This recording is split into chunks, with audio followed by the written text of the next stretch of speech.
Loss অ্যাঞ্জেলেসে থেকে ইসরায়েলকে সাহায্য করা হতো গাজাকে ধ্বংস করে দেওয়ার জন্য। ইতিপূর্বের যে মুসলিম কান্ট্রিগুলোকে মেসাকার করেছে, এই আমেরিকার ক্যালিফোর্নিয়া থেকে বিরতিহীনভাবে টাকা যেত। মুআজ্জাজ হাজিরিন, ওপরওয়ালা দেখেছেন কি দেখেন নাই? ধৈর্য ধরেছেন কি ধরেন নাই? কিন্তু ধৈর্যের মাত্রা যখন শেষ হয়ে গেছে, আল্লাহ ইসলামের সত্যতা প্রমাণের জন্য এবং ইহুদি এবং খ্রিস্টানদেরকে আঙ্গুল দিয়ে বুঝিয়ে দেওয়ার জন্য, আমার ইসলাম নিয়ে যদি ছিনিমিনি খেলস, আমার মুসলমান বান্দারা দুর্বল হতে পারে, কিন্তু আমি তাদের বন্ধু, আমি তাদের পক্ষ নিয়ে তোদেরকে গুড়িয়ে দিতে আমি 1 মিনিট সময় নেব না। কথা বলেন আল্লাহু আকবার, জোরে বলেন আল্লাহু আকবার। 16 মাস পর্যন্ত হাজার হাজার বিলিয়ন ট্রিলিয়ন মার্কিন ডলার ব্যয় করে ইসরায়েলকে সাহায্য করে করে বোমাবাজি করে করে যেই এলাকাটাকে ধ্বংস করতে 16 মাস লেগেছে, আল্লাহ মাত্র 2 দিনে ক্যালিফোর্নিয়ার লস অ্যাঞ্জেলেসকে মাটির সাথে মিশিয়ে দিয়েছেন।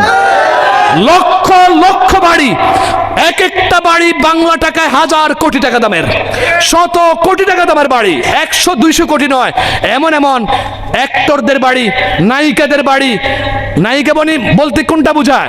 অর্থাৎ পর্নোগ্রাফির যে নায়িকাগুলো আছে। আমি আজকে জেনেছি পর্নো ভিডিও তৈরি করার কেন্দ্র নাকি ক্যালিফোর্নিয়াতে, লস অ্যাঞ্জেলেসে। আমি আজকে জেনেছি এটা।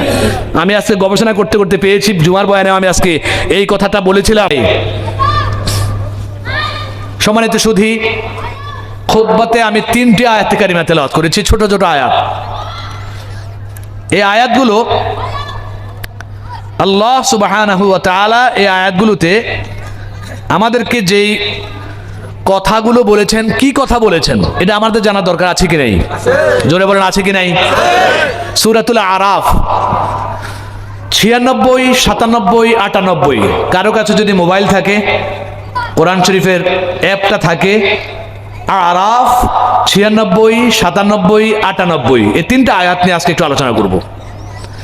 এবং এই আলোচনাটা কেন উঠিয়েছি সেটারও আপনারা পাসে মানজার ফার্সি শব্দ, বাংলাতে প্রেক্ষাপট, এটারও প্রেক্ষাপট বুঝবেন। কেন আমি এই আয়াতগুলো ধরেছি, চিন্তা করলাম এই আয়াতগুলো নিয়ে একটু আলোচনা করি। এবং এই আয়াতের মর্ম আমাদের দেশের জন্য হতে পারে কিনা এই বিষয়ে আমরা একটু পর্যালোচনা করব। রাজি আছেন ইনশাআল্লাহ? আল্লাহ তাআলা কি বলেন, আগে আল্লাহর কথাটা শুনি। আল্লাহ সুবহানাহু ওয়া তাআলা বলেন সূরাতুল আরাফের 96 নম্বর আয়াত, আল্লাহ তাআলা বলেন, আফা আমিনা আহলুল কুরা আন ইয়াতিয়াহুম বাসুনা বায়াতাও ওয়া হুম নাইমুন। আফা আমিনা আহলুল কুরা, গ্রামবাসী, এলাকাবাসীরা কি এইরকম কোন গ্যারান্টি পেয়ে গেছে? তাদেরকে কি এমন কোন নিশ্চয়তা দেওয়া হয়েছে যে রাতের বেলা তাদেরকে আযাবে গ্রাস করবে না? যখন তারা ঘুমে থাকবে, যখন তারা ঘুমে বিভোর থাকবে, তখন তাদেরকে আযাবে ধরবে না আর তাদেরকে আল্লাহর গজবে গ্রাস করবে না, এমন কোন নিশ্চয়তা কি তারা পেয়ে গেছে? আল্লাহ আমাদেরকে জিজ্ঞাসা করতেছেন। এই ডান দিকে কিছু বাচ্চা আওয়াজ করতেছে, এই আওয়াজগুলো বন্ধ করান। কর্তৃপক্ষের দৃষ্টি আকর্ষণ করছি। উত্তর দিকে, এটা কোন দিক? উত্তর দিক তো নাকি? উত্তর দিকে কিছু বাচ্চা আওয়াজ করতেছে, এদের আওয়াজগুলো বন্ধ করান। ভলান্টিয়ার ভাইদের দৃষ্টি আকর্ষণ করছি, কেউ যদি থাকেন দায়িত্বশীল, মেহেরবানি করে বাচ্চাগুলোকে কিন্তু সরাই দেন। এটা কোরআনের তাফসীরে আলোচনা চলছে, আমাদের বুঝতে যেন অসুবিধা না হয়, ঠিক আছে কিনা? আল্লাহ কি বলেছেন? আফা আমিনা, তারা কি নিশ্চয়তার মধ্যে ভুগতেছে যে আমি রাতের বেলায় কোনো আযাব পাঠাবো না? 96 নম্বর আয়াত। 97, আফা আমিনা আহলুল কুরা আন ইয়াতিয়াহুম বাসুনা ওয়া হুম নাইমুন, এটা 97 নম্বর, ভুল বলেছি, এটা 97। আর 98, নাকি তাদেরকে আমি কোথাও গ্যারান্টি দিয়ে দিছি যে দুপুর বেলায়, সকাল বেলায় আমি তাদেরকে কোনো আযাবে গ্রাস করব না? আমি কি এমন কোনো নিশ্চয়তা তাদেরকে দিয়েছি? জনপদবাসীকে, এলাকাবাসীকে। এই এলাকার নাম কি? গাজীর চট। গাজীর চট এলাকাবাসীকে কি আমি কোথাও লিখে দিছি যে 10টার দিকে, 11টার দিকে দিনের বেলা আমি কোনো গজব পাঠাবো না, তাদেরকে কোনো আযাব দিয়ে ধরবো না, তাদেরকে আমি আযাবে গ্রাস করব না, রাতের বেলা তাদেরকে আযাবে গ্রাস করবে না, এমন কি আমি কোথাও নিশ্চয়তা লিখে দিয়েছি? আল্লাহ আমাদেরকে জিজ্ঞাসা করেছেন। أفأمن أهل القرى أن يأتيهم بأسنا بياتا وهم نائمون أوأمن أهل القرى أن يأتيهم بأسنا ضحى وهم يلعبون তাদেরকে আমি গ্যারান্টি দিয়েছি যে রাতের বেলায় ঘুমন্ত অবস্থায় আমি আল্লাহ এই গাজীর চটবাসীদেরকে কোনো আযাব দিয়ে গ্রাস করব না। আমি তো এরকম কোনো গ্যারান্টি কোথাও দেই নাই। আমি আল্লাহ দিনের বেলায় 10টার সময় 12টার সময় যখন তারা খেলায় নিমজ্জিত থাকবে, যখন তারা ঘন্টায় ঘন্টায় খেলাধুলায় মত্ত থাকবে, এই খেলাধুলা অবস্থায় আমি আল্লাহ তাদেরকে আযাব দিয়ে ধরবো না, এমন তো আমি কোথাও নিশ্চয়তা দেই না। আল্লাহু আকবার বলেন। আয়াতের অর্থটা কি বুঝতে পেরেছেন? কি বুঝলেন? মানে যখন তখন আযাব আসতে পারে। এই দুই আয়াতের মর্ম হচ্ছে, এই দুই আয়াতের খোলাসা এবং নির্যাস হচ্ছে, সব সময় তোমাদেরকে প্রস্তুত থাকতে হবে আমার আযাব এবং গজব আসার মতো যে অপরাধগুলো আছে, এই অপরাধ থেকে সব সময় তোমাদেরকে দূরে থাকতে হবে। কথা বলেন ঠিক কিনা? আমার আযাব আসার কোনো টাইম টেবিল নাই। আমি আল্লাহ তো কোথাও লিখে দেই নাই যে রাতের বেলায় কোনো গজব পাঠাবো না। আমি আল্লাহ কোথাও তো নিশ্চয়তা দেই নাই যে দিনের বেলায় আযাব পাঠাবো না। আমি আল্লাহ তো এখানে কোথাও নিশ্চিতভাবে লিখে দেই নাই যে আমি অমুক অমুক এলাকায় আযাব পাঠাবো, অমুক এলাকায় পাঠাবো না। আমি আল্লাহ যখন ইচ্ছা করব তখন পাপের কারণে পাপের শাস্তি হিসাবে আমি আল্লাহ রাতের বেলাও আযাব পাঠাতে পারি, দিনের বেলাও পারি। আল্লাহু আকবার। জোরে বলেন আল্লাহু আকবার। তাহলে 97 এবং 98 সূরাতুল আরাফ এই দুই আয়াতের মর্ম দ্বারা বোঝা গেল শাস্তি এবং আল্লাহর গজবের কোনো টাইম টেবিল নেই। কার কার বিশ্বাস আছে? যার বিশ্বাস নেই সে বেঈমান, সে কাফের হয়ে যাবে। সবাইকে বিশ্বাস করতে হবে। হাত নামান। আল্লাহ কবুল। জোরে করে আমিন। আল্লাহ এই কোরআনের কথাগুলো বিশ্বাস করার তৌফিক দান করুন। জোরে করে আমিন। এবার আসেন 99 নম্বর আয়াত সূরাতুল আরাফ পরবর্তী আয়াত 97, 98, 99 এই তিন আয়াত নিয়ে আলোচনা করব। আফা আমিনু মাকরাল্লাহ। এলাকাবাসী আমাদেরকে বলতেছে, এলাকাবাসী, এলাকার লোকগুলো আমি আল্লাহর শাস্তির ব্যাপারে কি তারা নিরাপত্তায় ভুগতেছে? আমি তাদেরকে শাস্তি দিব না এই জাতীয় কোন নিশ্চয়তা তারা ভুগতেছে? নিশ্চয়তা ভোগার কোনো সুযোগ নাই। যখন তখন আমি যে কোনো এলাকাকে ধরতে পারি। আফা আমিনু মাকরাল্লাহ। কোরআন শরীফ খুলে খুলে আমি অনুবাদ করছি। তারা কি নিরাপত্তায় নিশ্চিতভাবে তারা কি নিরাপত্তায় ভুগতেছে? তারা নিরাপত্তাকে নিশ্চিত করে ফেলেছে যে আমি আল্লাহ তাদেরকে আযাব দেব না? তাহলে মনে রাখো, ফালা ইয়ামানু মাকরাল্লাহি ইল্লাল কওমুল খাসিরুন। আল্লাহর ধরা থেকে, আল্লাহর আযাব এবং গজব থেকে নিশ্চয়তার মধ্যে তারাই কিন্তু নিশ্চিত থাকে। আল্লাহর আযাব গজবকে ভয় করে না জালিম এবং কাফের লোকরাই। ঈমানদাররা সব সময় আল্লাহর আযাব এবং গজবের ভয় করে। আল্লাহু আকবার। জোরে বলেন আল্লাহু আকবার। ঈমানদার যারা, 99 নম্বর আয়াতের উদ্দেশ্য হলো আমি আল্লাহর আযাব এবং গজবকে কেবল কাফেররাই ভয় পায় না, ওরা কিন্তু নিশ্চয়তার চাদর আচ্ছাদিত থাকে। তারা কিন্তু সব সময় মনে করে আল্লাহর আযাব বলতে কিচ্ছু নাই, আমাদেরকে গ্রাস করবে না। এই জন্য আমি আল্লাহ মুসলমানদের তুলনায় কাফেরদেরকে বড় বড় আযাব দিয়ে আমি আল্লাহ ধ্বংস করে দেই। নাউজুবিল্লাহ। জোরে বলেন নাউজুবিল্লাহ।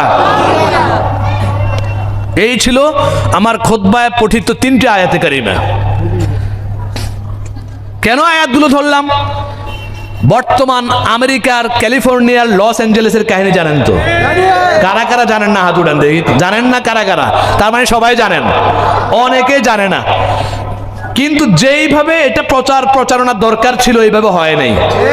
বাংলাদেশে আমাদের ছোট্টখাট্ট দেশে কিছু একটা যেইভাবে হওয়ার পরে যেই পরিমাণ প্রচারণা হয়, ইলেকট্রনিক্স মিডিয়াতে, প্রিন্টিং মিডিয়াতে যেইভাবে ফলো করা হয়, দাদাদের এলাকায় হয়েছে তো, মোড়লদের এলাকায় হয়েছে তো, এইগুলোকে প্রচার করলে ওদের ইমেজ নষ্ট হবে, এদের কি হবে, মান সম্মান নষ্ট হবে, দাদাগিরি বন্ধ হয়ে যাবে। এই জন্য শুধুমাত্র ফেসবুকের কল্যাণে কিছু কিছু লোক জানে, ওইভাবে কিন্তু প্রিন্টিং মিডিয়া তো আসে না, আর এইভাবে টিভি এবং বিভিন্ন মনিটরও ওইভাবে ফলো করা হয় না। কথা বলেন ঠিক কিনা? এটা একমাত্র কারণ হচ্ছে দাদারা নারাজ হবে, এই জন্য ফলো করা হয় না। আল্লাহর কসম, আল্লাহ তাআলার গজব পুরা আমেরিকাকে পুড়ে ছারখার করে দিচ্ছে। কথা বলেন ঠিক কিনা? আমেরিকার লস অ্যাঞ্জেলেসে এমন কোন অন্যায়, এমন কোন পাপ পৃথিবীতে নাই যেটা লস অ্যাঞ্জেলেসে হয় নাই। কথা বলেন ঠিক কিনা? আল্লাহ ছাড় দেয় কিন্তু ছেড়ে দেন না, একটা প্রবাদ আছে কিনা? আপনার কথা বলেন না কেন? প্রবাদটা আছে কিনা? এই কথা তো আমরা রাজনৈতিক নেতারাও বলি, রাজনৈতিক নেতারাও বলে 18 বছর পর্যন্ত আল্লাহ ছাড় দিয়েছেন, 15 বছর পর্যন্ত আমরা নিষ্পেষিত ছিলাম, আমরা নির্যাতিত ছিলাম। রাজনৈতিক নেতারা বিভিন্ন মঞ্চে মঞ্চে গিয়ে বলে কি বলে না? এবং আমরা ওদের নির্যাতনের শিকার ছিলাম, শুধু যারা বলে তারা নয়, এবং বাস্তবেও কিন্তু পুরা বাংলাদেশের কোটি কোটি মানুষ মারাত্মক জিন্দানখানা, জেলখানায় ছিল। কথা বলেন ঠিক কিনা? শুধু আলেম ওলামারা নয়, এবং যারাই কোনো ব্যাপারে প্রতিবাদ করেছে তারাই কিন্তু নির্যাতনের শিকার হয়েছে কি হয়নি। তখন আমরা একটা কথা সবসময় আমরা বলে এসেছি, আল্লাহ ছাড় দেয়, ছেড়ে দেন না। সম্মানিত সুধী, 5 আগস্টের আগ পর্যন্ত কেউ কল্পনা করেছেন? আপনারা বলেন না, কেউ কল্পনা করেছেন এত তাড়াতাড়ি আমাদেরকে আল্লাহ এত বড় পুরস্কার দান করবেন? কেউ কল্পনা করেছেন? মুআজ্জাজ হাজিরিন, আল্লাহর কসম করে বলছি, জুলুম এমন একটা অন্যায়, আল্লাহ তাআলা জালিম যে পর্যায়ের হোক না কেন তাকে ছাড় দেন না। চিৎকার করে বলেন ঠিক কিনা? এই জালিম যদি ব্যক্তি কেন্দ্রিক হয় তাহলে তার ব্যক্তিগতভাবে তার উপরে গজব আসে। পরিবারের জালিম যদি হয়, পারিবারিক জালিম, পারিবারিক কিছু আছে জালিম, পরিবারের কোন এক সদস্য জালিম, বড় ভাই মস্ত বড় জালিম, ছোট ভাইদেরকে ঠকায়, বড় ভাই জালিম ছোটদেরকে ঠকায়, বা ভাইগুলো জালিম বোনদেরকে ঠকায়। কথা কয় না? ভাইগুলো, সমস্ত ভাইগুলো জালিম বোনদেরকে ঠকায়। ভাইও ঠিক আছে, বোনও ঠিক আছে, বাবাটা জালিম। কেমনে? সে ছেলেগুলোকে ভালো ভালো সম্পদ দেয়, মেয়েদেরকে দূরে দূরে সম্পদ দেয়। কথা বলেন ঠিক কিনা? ছেলেগুলোকে বাড়ি দিয়ে দেয় আর মেয়েদেরকে দূরে দূরে সম্পত্তি দেয়। ওই পরিবারের বড় জালিম। জালিম এমন একটা জুলুম, এমন একটা ভয়াবহ অন্যায়। আল্লাহর, যিনি আরশের মালিক আল্লাহ জুলুমকে, আল্লাহর কসম করে বলছি, আল্লাহ জালিমকে, জুলুমকে 1 সেকেন্ডের জন্য তিনি সহ্য করেন না। তবে ধরেন একটু ঢিল দিয়ে, ধরেন একটু সময় দিয়ে। কথা বলেন ঠিক কিনা? আল্লাহ জাল্লা জালালুহু ওয়া আম্মা নাওয়ালুহু, জালিম যে পর্যায়ের হবে তাকে ওই পর্যায়ে শাস্তি দিবেন। ব্যক্তি কেন্দ্রিক জালিম যদি হয়, তাকে আল্লাহ কোনো না কোনো বিপদে ফেলায় দেন, তার ব্যবসার বিপদে ফেলায় দেন।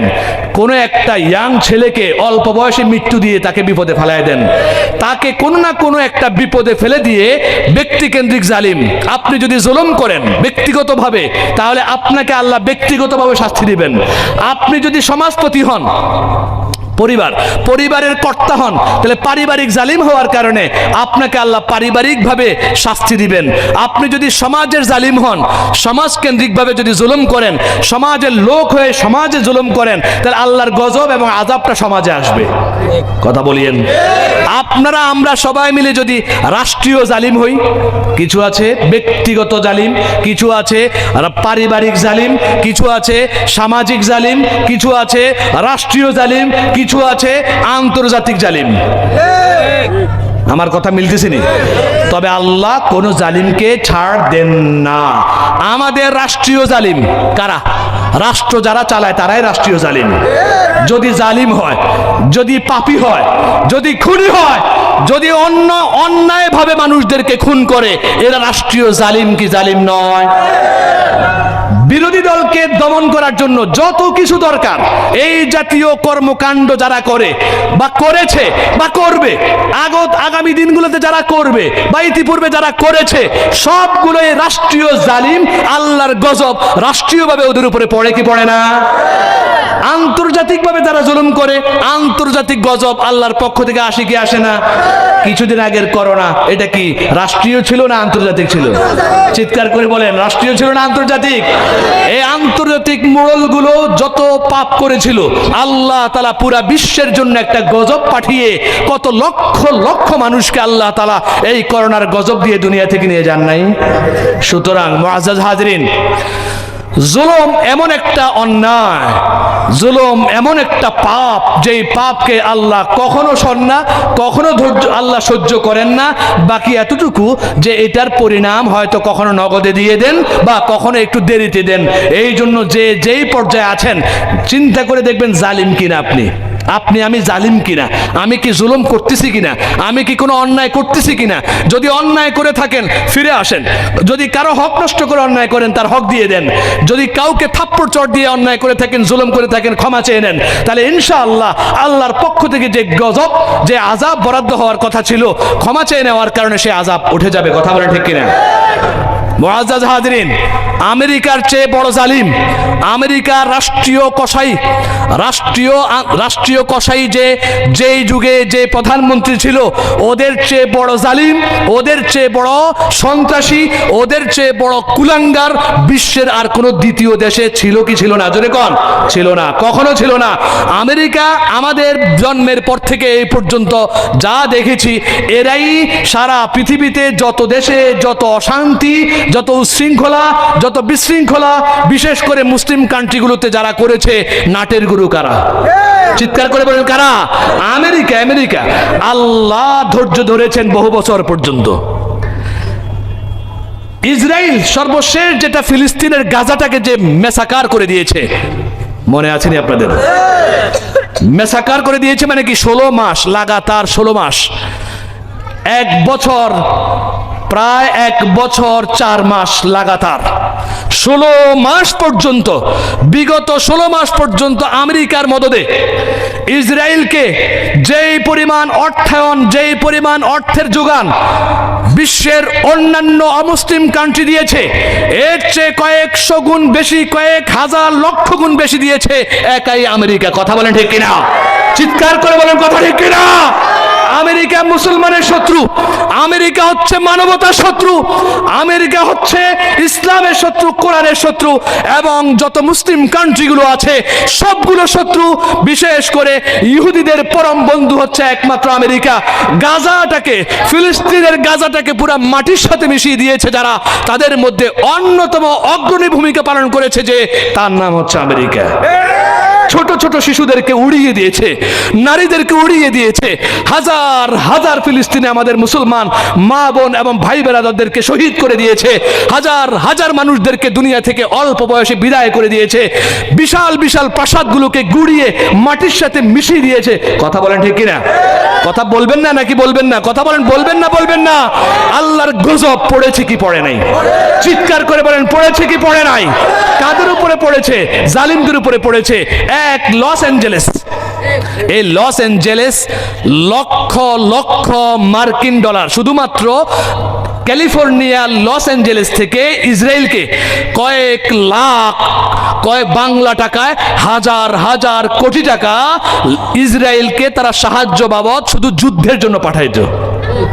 বিশ্বাস করেন, আল্লাহর কসম করে বলছি, সত্য তথ্য আছে এগুলোর পেছনে, ডকুমেন্ট সহকারে বলছি আপনাদেরকে। আমি এই লিঙ্ক দিব না, কোন জায়গায় এগুলো পাবেন বিস্তারিত, বাকি এগুলো একদম পরিপূর্ণ সত্য কথা। লস অ্যাঞ্জেলেসের থেকে ইসরায়েলকে সাহায্য করা হতো গাজাকে ধ্বংস করে দেওয়ার জন্য। ইতিপূর্বের যে মুসলিম কান্ট্রিগুলোকে মেসাকার করেছে, এই আমেরিকার ক্যালিফোর্নিয়া থেকে বিরতিহীনভাবে টাকা যেত। মুআজ্জাজ হাজরিন, উপরওয়ালা দেখেছেন কি দেখেন নাই? ধৈর্য ধরেছেন কি ধরেন নাই?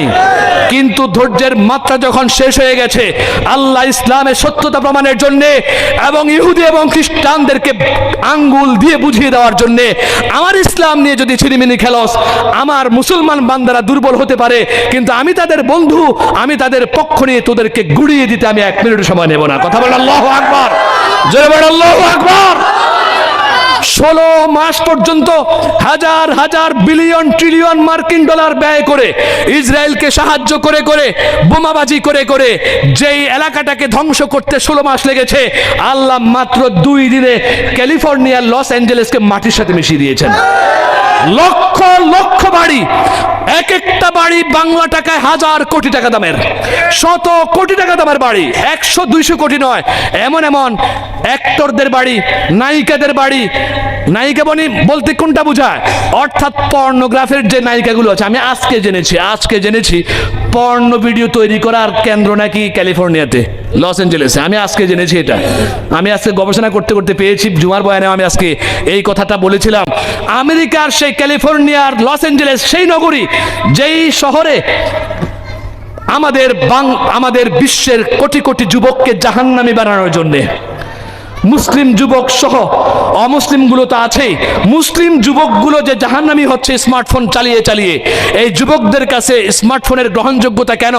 বিভিন্ন কারণে। তার মধ্যে একটা কারণ এটাও আছে, পর্নোগ্রাফি আসক্ত আমাদের অনেক যুবকরা আছে কি নাই? জোরে বলেন আছে কি নাই? এই পর্নোগ্রাফির আবিষ্কারক যারা, তারাই কিন্তু প্রমোট করে যাচ্ছে। যারা প্রমোট করে যাচ্ছে, প্রমোটকারীদের মধ্যে লস অ্যাঞ্জেলেস শহর অন্যতম। কথা বলেন ঠিক কিনা? এই ফিল্ম, এই পর্নোগ্রাফির যে ফিল্ম তৈরি হয়, এই ফিল্মগুলো যে ইন্ডাস্ট্রিতে তৈরি হয়, সেই ইন্ডাস্ট্রি যে এলাকা অবস্থিত, সেই এলাকাটার নাম হচ্ছে লস অ্যাঞ্জেলেস। কথা বলবেন না? কারো কষ্ট পাচ্ছেন? এগুলো কি শুধুমাত্র তাদের দুর্নাম আর বদনাম করার জন্য না, আমাদেরকেও শিক্ষা নেওয়ার জন্য? আযাব কি শুধু তাদের জন্যই আসবে, আমাদের জন্য আসবে না, এমন কোনো গ্যারান্টি কোথাও লেখা আছে? আমি তো এই জন্য তো 3টা আয়াত নিলাম। আমি কি তোমাদের সাথে কোথাও ডিট করেছি? ও গাজীর চটবাসী, তোমাদের সাথে কি আমার কি চুক্তি হয়েছে? তোমাদেরকে দিনের বেলায় কোনো শাস্তি দেব না, রাতের বেলা তোমাদের ঘুমন্ত অবস্থায় গ্রাস করবে না, খেলাধুলা অবস্থায় তোমাদেরকে আমার আযাব ধরবে না, এমন কি কোথাও কোনো লেখালেখি হয়েছে? তো ক্যালিফোর্নিয়াতে যেভাবে হয়েছে, জিনা যেখানে হবে সেখানে এটাই হবে। বেবিচার যেখানে হবে, বেবিচারের প্রমোট যেখান থেকে হবে, ঢাকা শহরও যদি এই জাতীয় কর্মকাণ্ড ক্যালিফোর্নিয়ার মতো যদি হয়, লস অ্যাঞ্জেলেসের মতো যদি হয়, আপনাদের সবারও যদি হয়, আল্লাহর কসম করে বলছি, আল্লাহর সঙ্গে আমাদের এমন কোনো চুক্তি হয় নাই যে আমাদেরকে আল্লাহ গজব দিবে না। আমি বলবো, যেখানে এই বেবিচার হবে, মাত্রাতিরিক্ত পরিমাণে যদি হয়ে যায়, আল্লাহ ধৈর্যের বাঁধ ভেঙে গেলে আল্লাহ সেখানে আগুনের সেনাবাহিনী পাঠিয়ে সবগুলোকে জ্বালিয়ে পুড়িয়ে ভস্মীভূত করে দেবেন। কথা বলেন ঠিক কিনা?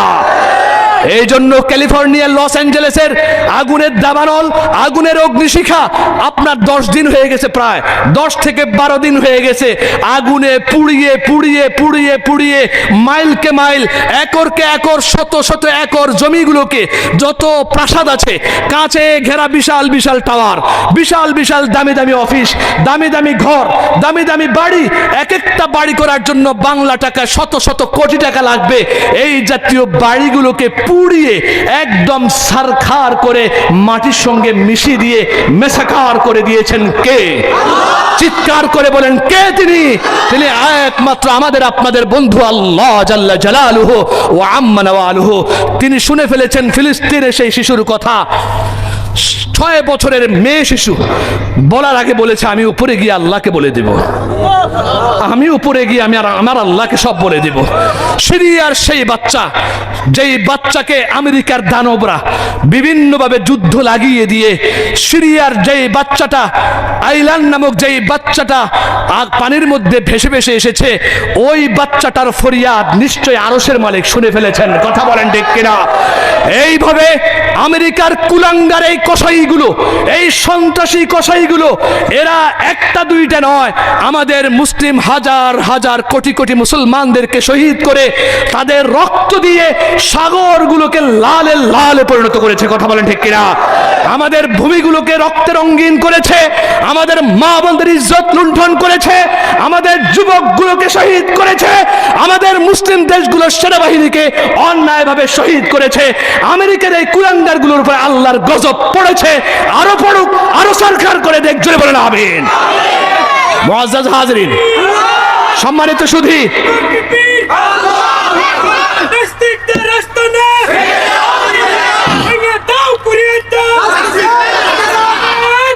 আমেরিকা কখনো আমাদের বন্ধু ছিল না, জোরে বলেন ঠিক কিনা? দুঃখের বিষয়, কেউ ইন্ডিয়ার পা চেটে ক্ষমতা আসতে চায়, আবার কেউ আমেরিকার পা চেটে ক্ষমতা আসতে চায়, জোরে বলেন ঠিক কিনা? নিজের পাওয়ারে নিজের দেশে আবার আরেকজনের পা চাটতে হবে কেন ভাই? নিজের দেশের শাসনের জন্য আমি আরেকজনের পা কেন চাটবো? কেন চাটবো আরেকজনের পা? আমার দেশ আমি চালাবো, আমার দেশের ক্ষমতার জন্য আমি সৎ হয়ে যাই, আমি ভালো হয়ে যাই। আমি ভালো হলে তো জনগণ আমাকে ভোট দিয়ে এমনি তো ক্ষমতা আনবে, কথা বলেন ঠিক কিনা? আমি চোর, আমি বাটপার, আমার দেশের লোকেরা ক্ষমতায় যে যখনই এসেছে, যে যখনই আসে, যখনই আসবে, আমাদের দেশের লোকগুলো তেমন একটা ভালো কাজ করে না, যার কারণে জনগণ তাদেরকে ক্ষমতা আনতে চায় না। এই জন্য প্রেশার ক্রিয়েট করে কেউ ইন্ডিয়ার দালাল, ইন্ডিয়ার মোড়লদের পা চেটে, আবার কেউ আমেরিকার মোড়লদের পা চেটে ক্ষমতা আসে, কথা বলেন ঠিক কিনা? আল্লাহর কসম করে বলছি, আমেরিকা আমাদের শত্রু, শুধু আমাদের শত্রু নয়, মুসলিম মিল্লার, মুসলিম ধর্মের, ইসলাম ধর্মের শত্রু, জোরে বলেন ঠিক কিনা? আমেরিকা এমন একটা দেশ, যেই দেশের সঙ্গে মিত্রতা করেছে, বন্ধুত্ব করেছে, সেই দেশটাকে সারখার করে দিয়েছে। কথা কি ভুল বলতেছি? ইন্ডিয়া আমাদের পরম শত্রু। ইন্ডিয়ার পণ্য বয়কট না করলে ইন্ডিয়ার দাদাদের অবস্থা কিন্তু এখন ভয়াবহ অবস্থা, জানেন তো? জোরে বলেন, জানেন তো আপনারা? দাদারা এখন হাতে রাস্তায় বসে যাওয়ার উপক্রম। এই যে পশ্চিমবঙ্গের দাদারা, আমাদের টাকা ছাড়া, আমাদের রুগীদের চিকিৎসা নিতে যাওয়ার পরে যে টাকা পয়সা আমরা ওখানে খরচ করি, এগুলো ছাড়া তারা রাস্তার ভিখারি হয়ে যায়। সম্মানিত সুধী, ইন্ডিয়াকে যেই ব্যক্তি পরম শত্রু মনে করতে পারবে, সে একজন বাস্তবিক অর্থে সে একজন বাংলাদেশ প্রেমিক নাগরিক বলে বিবেচিত হবে। যে ইন্ডিয়াকে পা চেটে চেটে ক্ষমতা আসতে চায়, ও দেশের শত্রু, বাংলাদেশের 17 কোটি মানবতার শত্রু, কথা বলেন ঠিক না? মুআজ্জাজ হাজরিন, আলোচনা চলছে আমেরিকাকে নিয়ে, ক্যালিফোর্নিয়ার আগুনগুলোকে নেভানোর জন্য। আজকে 10 দিন পর্যন্ত যত প্রযুক্তি ছিল, কোনো প্রযুক্তি কাজে আসতেছে না। আপনারা দেখেননি হয়তো, টিভিতে দেখে কিনা আমি জানি না, টিভি দেখায়নি, দেখাইতে পারে, কিন্তু আর একটু বেশি করে দেখানো দরকার। পেপারে আজকে দেখলাম না, আজকের পেপারে আমি দেখলাম না তেমন কোনো বড় কোনো হেডলাইনে কোনো কিছু আসতে। মুআজ্জাজ হাজরিন, যত প্রযুক্তি একটাও কাজে লাগে নাই, কারণ লাগাইছে কে? চিৎকার করে বলেন। ওরা কি ভেবেছিল 2 দিন আগেও? 2 দিন আগে, মাত্র 2 দিন আগে আমেরিকার গোল্ডেন গ্লোবস একটা অ্যাওয়ার্ড অনুষ্ঠান হয়। ওই হলিউডের নায়িকা, বিশ্ব এই বছরের সেরা নায়িকা কারা কারা, ওদেরকে পুরস্কৃত করার জন্য একটা সংস্থা আছে, একটা বিশাল দামি একটা সংস্থা আছে, ওর নাম হচ্ছে গোল্ডেন গ্লোবস। এই গোল্ডেন গ্লোবসের উদ্যোগে আয়োজিত 2024-এ সম্ভবত সেরা নায়িকা বা সেরা অ্যাক্টর, সেরা অ্যাক্ট্রেস যারা আছে, ওদের মাঝে অ্যাওয়ার্ড বিতরণ অনুষ্ঠানে এক কুলাঙ্গার নিয়ে 2 দিন আগে, আগুন লাগার 2 দিন আগে, সে অ্যাওয়ার্ড হাতে নিয়ে সে কি করলো, আমি নাম জানি না, নাম জানার প্রয়োজনও মনে করি না, আর এই খাচ্চুন্নিদের নাম এখানে না বলাই ভালো, কথা বলেন ঠিক কিনা?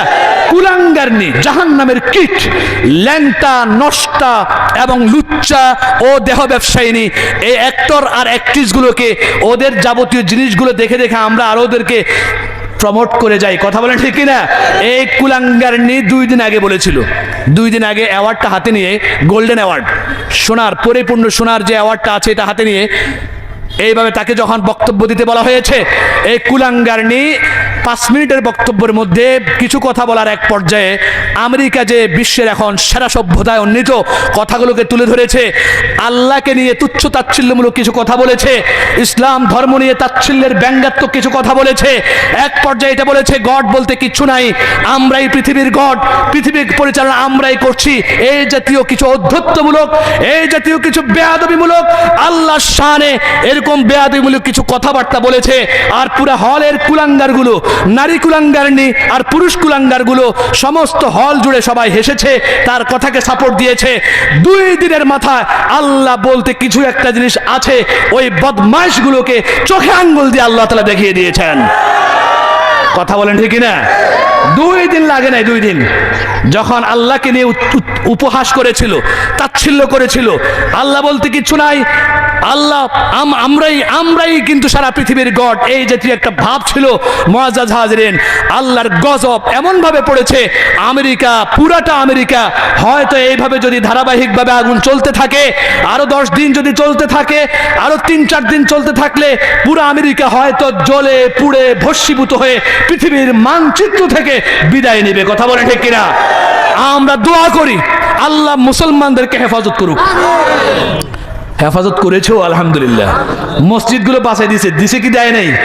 আল্লাহ আপনার ফয়সালা অনুযায়ী আল্লাহ আপনি মলগুলোকে ধরেন, ইহুদিগুলোকে ধরেন, আল্লাহর গজব ইহুদিদের উপরে পড়ুক। জোরে কন্যা আমিন। সূরা ফাতিহা পড়েন কি পড়েন না? পড়েন কি পড়েন না? শেষ আয়াতটা কি বলেন তো? শেষ আয়াত গায়রিল মাগদুবি আলাইহিম, এর অর্থ কি? আল্লাহ অভিশপ্তদের পথ চাই না এবং পথভ্রষ্টদের পথ চাই না। সমস্ত মুফাসসিরকে জিজ্ঞাসা করেন, কোরআনের এই আয়াতের তাফসিরে লিখেছেন অভিশপ্তরা হচ্ছে ইহুদি আর দলিল হচ্ছে খ্রিস্টান। আল্লাহ ইহুদিদেরও পথ চাই না এবং খ্রিস্টানদেরও পথ চাই না। জোরে কোন ঠিক কিনা? এই আয়াতে আল্লাহ আমরা যত রাকাত নামাজ পড়ি, নফলের প্রত্যেক রাকাতে, ফরজের প্রত্যেক রাকাতে এই সূরা ফাতিহা পড়ি কি পড়ি না? তাহলে আমরা আল্লাহই তো আমাদেরকে শিখাই দিছে পথভ্রষ্টদের এবং অভিশপ্তদের পথ চাইও না আমার কাছে চাইবা, যেই পথে চললে আমার কাছে জান্নাত পাইবা, যারা জান্নাত পেয়েছে তাদের পথ আমার কাছে চাও। সুবহানাল্লাহ বলেন। মুআজ্জাজ হাজিরিন, ইহুদিদের ব্যাপারে আল্লাহ বলেছেন এরা যেখানেই যাবে অভিশপ্ত হয়ে থাকবে। আল্লাহুম্মা আমিন বলেন না? এরা যেখানেই থাকবে, যেই জায়গায় থাকবে অভিশপ্ত হয়ে থাকবে। আল্লাহর গজব এদের উপরে প্রতিনিয়ত পড়বে, কিয়ামত পর্যন্ত পড়তে থাকুক। জোরে করা আমিন। এরা সবচেয়ে বড় শত্রু হচ্ছে ইহুদিরা। ইসরায়েলের ইহুদিদেরকে সাহায্য করে যাচ্ছে খ্রিস্টানরা, আমেরিকার খ্রিস্টানরা। ইহুদি এবং খ্রিস্টান ঐক্যবদ্ধ হয়ে মুসলিম নিধন, মসজিদ ধ্বংস, মুসলমান ধ্বংস, মুসলিম দেশগুলোকে ধ্বংস করার পায় তারা চালিয়ে যাচ্ছে। আল্লাহ ছেড়ে দিয়েছিলেন কিন্তু ছাড় দিয়েছিলেন কিন্তু ছেড়ে দেন নাই। 2025-এর জানুয়ারি মাসের আপনার শুরু দিকেই ধরে ফেলেছেন। আল্লাহু আকবার, জোরে বলেন আল্লাহু আকবার।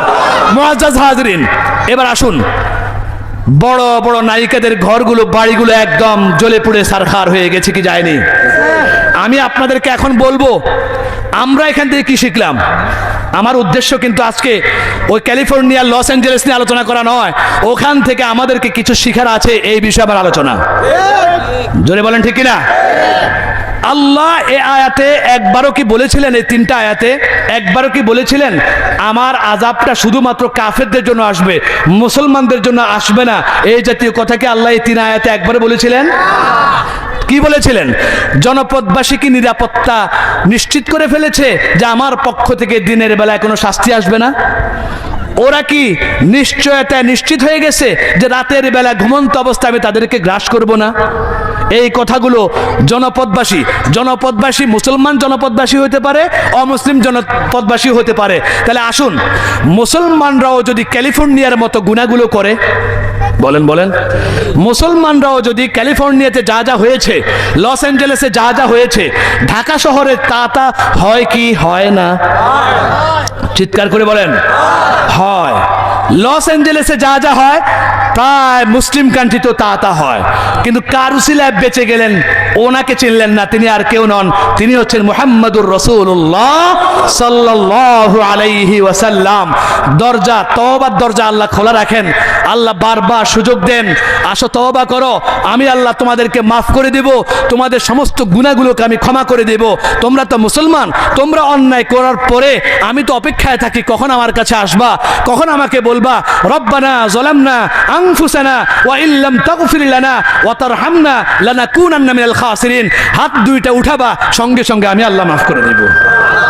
জোরে বলেন না সুবহানাল্লাহ। তো লস অ্যাঞ্জেলেসের মতো আমাদের ঢাকা শহরও হয়।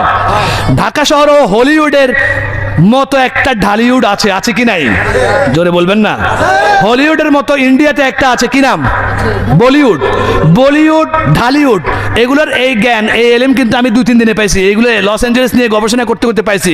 হলিউডের মতো নেক্কারজনক, নিকৃষ্ট, জাহান্নামে যাওয়ার মতো আকাম কুকামগুলো ঢাকা শহরেও হয়, ঢাকা শহরে ঢালিউডে হয়। তাহলে ঢাকা শহরে জিনা আছে কি নাই? বেবিচার আছে কি নাই? আমাদের দেশে খুন খারাপি আছে কি নাই? লুটপাট আছে কি নাই? জুলুম বেবিচার আছে কি নাই? কথা বলেন।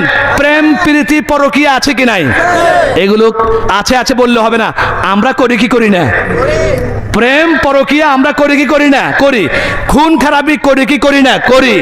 ঘুষ সুদ লেনদেন করি কি করি না? করি না করি না করি।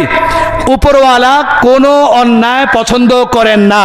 আর আল্লাহ তাআলা বলেছেন, যখনই কোনো দেশবাসী, জনপদবাসী আমার আইনগুলোকে প্রকাশ্যে লঙ্ঘন করতে শুরু করে, তখন আমি ধৈর্য ধরতে শুরু করি। ধৈর্য ধরতে ধরতে ধরতে ধরতে একটা পর্যায়ে আমি আল্লাহ ধৈর্যের বাঁধ ভেঙ্গে তাদেরকে আযাব দিয়ে আমি গ্রাস করে ফেলি। কথা বলেন ঠিক কিনা? এই জন্য সম্মানিত উপস্থিতি, আসুন লস অ্যাঞ্জেলেস থেকে আমাদের যেটা শেখার দরকার, ঢাকা শহর যারা চালায় তাদের দৃষ্টি আকর্ষণ করছি, সিটি কর্পোরেশনের দায়িত্ব যারা আছেন তাদের দৃষ্টি আকর্ষণ করছি, সরকারের যারা আছেন তাদের দৃষ্টি আকর্ষণ করছি। ক্যালিফোর্নিয়ার মতো আপনার ঢাকা শহরও মারাত্মক ঝুঁকি অবস্থায় আছে। ক্যালিফোর্নিয়ার মতো, লস অ্যাঞ্জেলেসের মতো ঢাকা শহরটাও আল্লাহ দ্রোহিতায়, খোদা দ্রোহিতায়, জিনা বেবিচারে, খুন খারাপিতে, দুর্নীতি 2 নম্বরিতে, অত্যাচার, মানুষের উপরে জুলুম বেবিচার করার ক্ষেত্রে ঢাকা শহর ও লস অ্যাঞ্জেলেস থেকে কোনো অংশে কম নয়। জোরে বলেন ঠিক কিনা? সম্মানিত সুধী, আমাদের ঢাকা শহরকে বাঁচাতে হলে, আমাদের দেশকে বাঁচাতে হলে অবশ্যই অবশ্যই যেই সমস্ত পাপ কর্মকাণ্ডগুলো আমরা করে থাকি, এগুলো থেকে শুধুমাত্র শহরের লোকরা ফিরে আসতে হবে নাকি আমাদেরকেও ফিরে আসতে হবে? সম্মানিত উপস্থিতি, কিভাবে ফিরে আসবেন? আমার পরবর্তী আলোচক চলে এসেছেন, আল্লামা মাওলানা আব্দুল আলিম ফরিদি সাহেব হুজুর আলোচনা করবেন।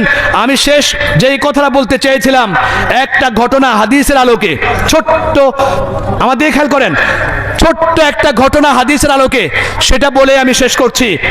একজন ভদ্রলোকের নাম কিফিল, খেয়াল করেন আমার দিকে, কিফিল, কি নাম ভাই? কিফিল।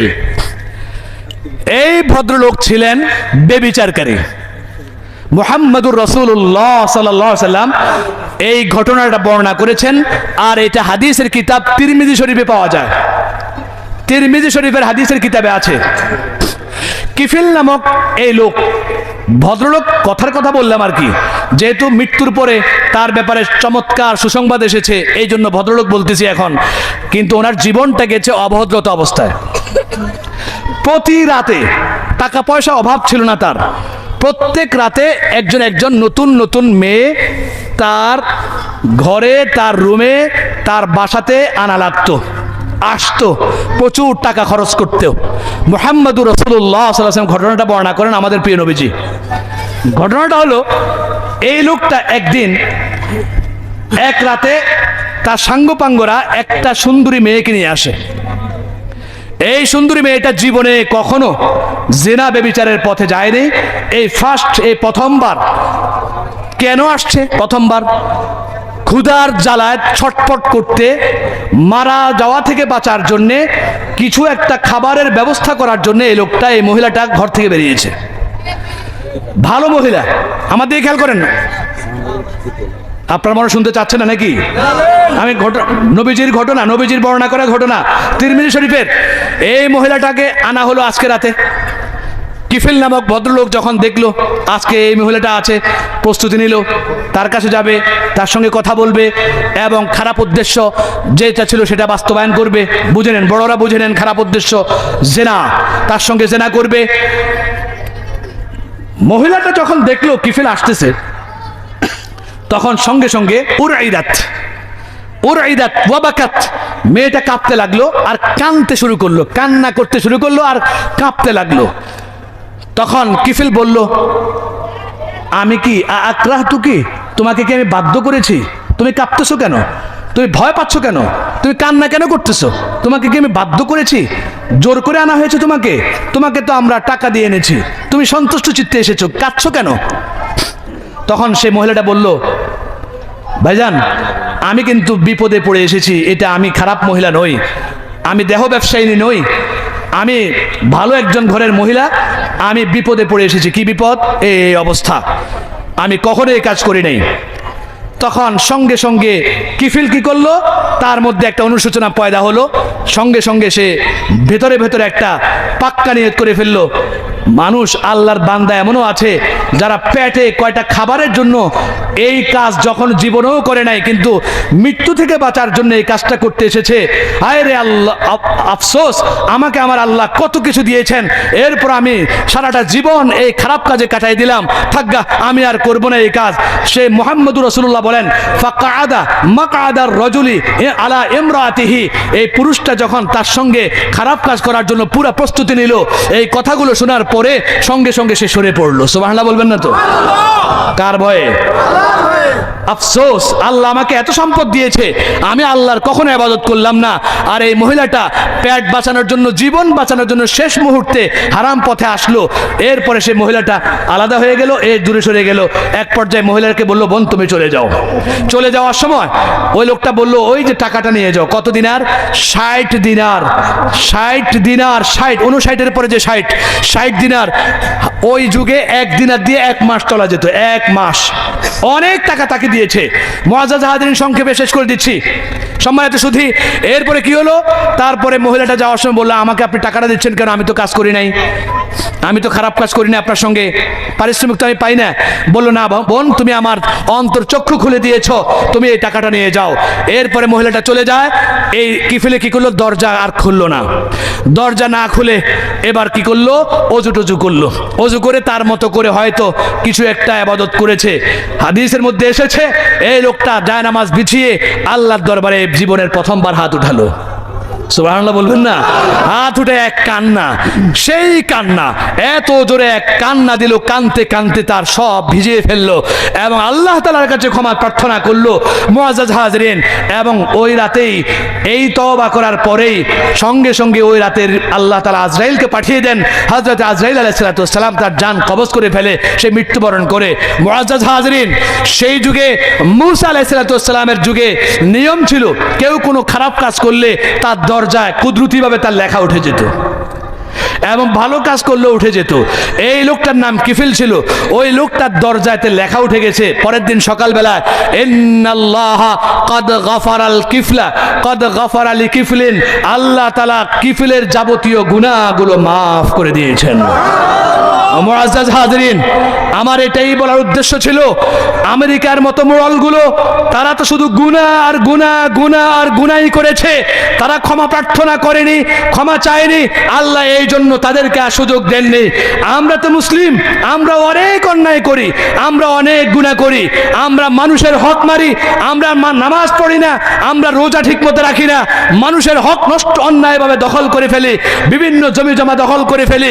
আমরা যদি তওবা করি, ইস্তেগফার করি, অন্যায় পথ থেকে ফিরে আসি, আল্লাহকে যদি রব্বানা বলে একটা ডাক দিয়ে দিতে পারি, আল্লাহর নবীজি বলেছেন হাদিসে কুদসিতে, ইয়া ইবনে আদম লাউ বালাগাত যুনুবুকা আনানাস সামাই সুম্মা আতাইতানি ইস্তাগফারতানি, এরপরে তুমি আমার কাছে আসছো, গুনাহ করতে করতে করতে করতে আসমান পর্যন্ত ছুঁয়ে গেছে তোমার গুনাহ, তুমি আমার কাছে এসেছো, ক্ষমা চেয়েছো, আমি আল্লাহ তাআলা তোমার গুনাহ মাফ করে দেব, 1 মিনিট দেরি করব না।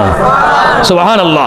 এই জন্য আসুন শ্রদ্ধাভাজন শ্রোতা মণ্ডলী, আসুন লস অ্যাঞ্জেলেস থেকে আমরা একটা শিক্ষা গ্রহণ করি, পুরো ঢাকা শহরকে বাঁচাই, নিজ নিজ এলাকাকে বাঁচাই, প্রকাশ্যে গুনাহগারদেরকে যায় বুঝাই, তোমাদের গুনাহের কারণে আমাদের উপরে দিনের বেলায় কোনো আযাব আসতে পারে, রাতের বেলায় কোনো আযাব আসতে পারে, তোমরা পাপ করবা আর এটার প্রায়শ্চিত্ত আমরা ভোগ করব কেন? এই জন্য আমাদের দরকার আছে কি নাই তাদেরকে বোঝানোর? জোরে বলেন, আছে কি নাই? এক একটা বিয়ে উপলক্ষে 7 দিন পর্যন্ত ডেকসেট বাজিয়ে বাজিয়ে আমাদের আরামের ঘুমগুলোকে হারাম করে দেয় কি দেয় না? জোরে বলেন, দেয় কি দেয় না? এগুলো দায়িত্ব কাদের? এদের কুকর্মের কারণেই কিন্তু এলাকায় গজব আসে, এদের কুকর্মের কারণে কখনো করোনা আসে, কখনো ওইরকম সিডর আসে, কখনো নার্গিস আসে, কখনো বিভিন্ন রকমের ঝড় তুফান আসে আমাদের মাতৃভূমি বাংলাদেশে। কথা বলেন ঠিক কিনা? আমাদের সকলের দায়িত্ব, এলাকাবাসী যারা আছি সবাই সোচ্চার হয়ে যাই, প্রকাশ্যে খোদাদ্রোহিতা আমাদের সমাজে চলতে দেওয়া যাবে না।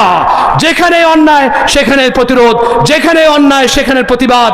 যেদিন থেকে শুরু করবেন, সেদিন থেকে আল্লাহর রহমত আসতে শুরু করবে ইনশাআল্লাহ। ওয়া মা আলাইনা ইল্লাল বালাগ ওয়া আখিরু দাওয়ানা আলহামদুলিল্লাহি রাব্বিল আলামিন। আসসালামু আলাইকুম ওয়া রাহমাতুল্লাহি ওয়া বারাকাতুহু।